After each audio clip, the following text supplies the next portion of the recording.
might we come to see financial things a little bit differently?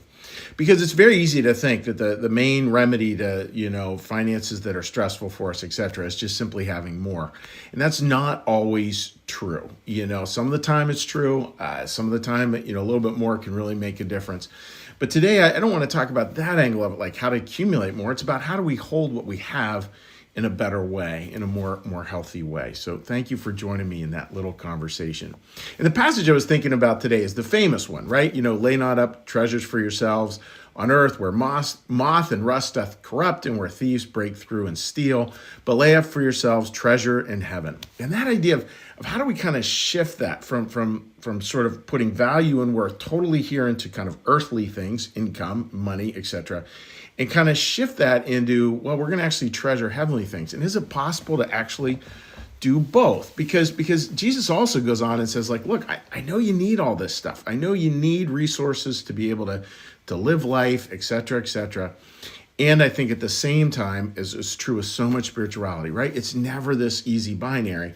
It's really something about how do we integrate both? So how do we integrate this idea of money and resources into higher principle?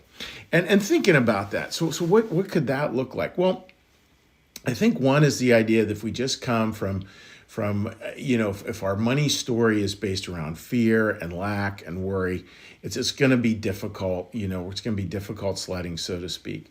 And we have to allow maybe the money thing to look a little differently. And how could that look differently? How could that kind of shift towards this spiritual thing, to laying up gifts in heaven, this idea of a heavenly gift and sort of shifting it into a higher perspective.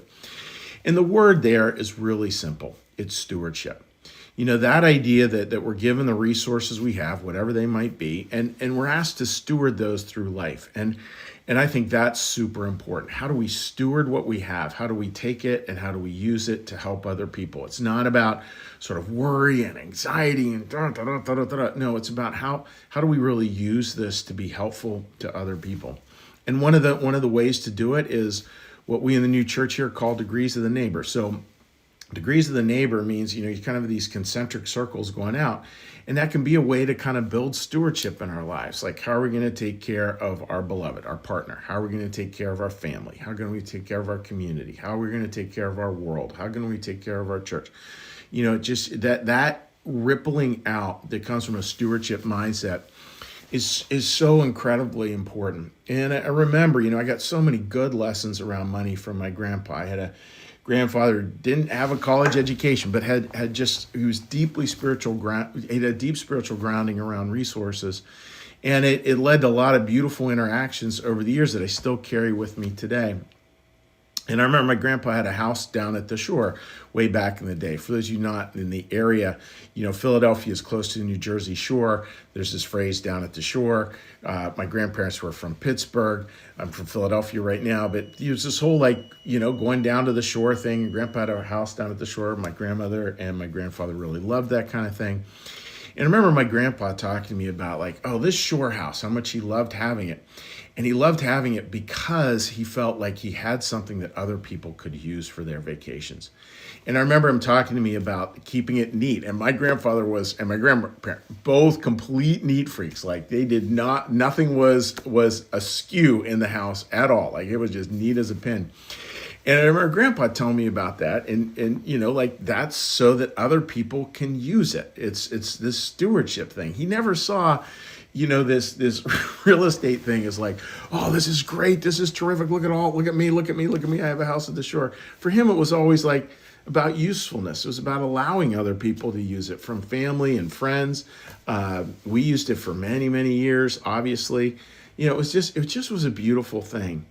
So if you find yourself, kind of caught up in a lot of worry and a lot of concern around money, again, much of it is understandable. People have lost their job. People look at downsizing. People are looking at retirement.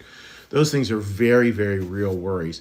And I don't want to mitigate that at all. I would just ask us all to just see if we can just lean as well at the same time. Yep, here's the worry, here's the concern. And at the same time, how can we think of stewardship? How can we think of a way that we can see money as something, as a flow that we steward through our lives?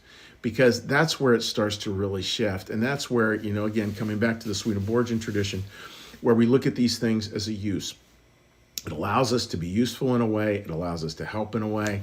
And a lot of the time, friends, it's just the little stuff. It's just the little stuff. It's treating somebody to a cup of coffee. It's taking somebody out to dinner. It's things that are not all that fancy, but boy, do they make a difference. And they start to get us into a mindset of it's not about lack. It's not about worry.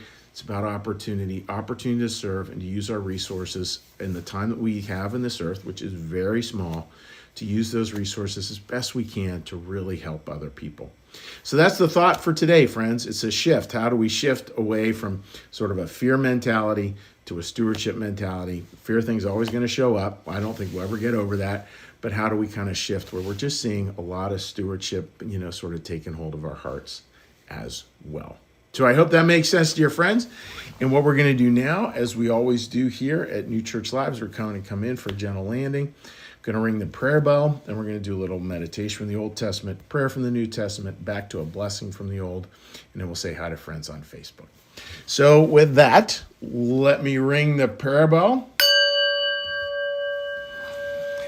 Now, so I'll just get a big breath.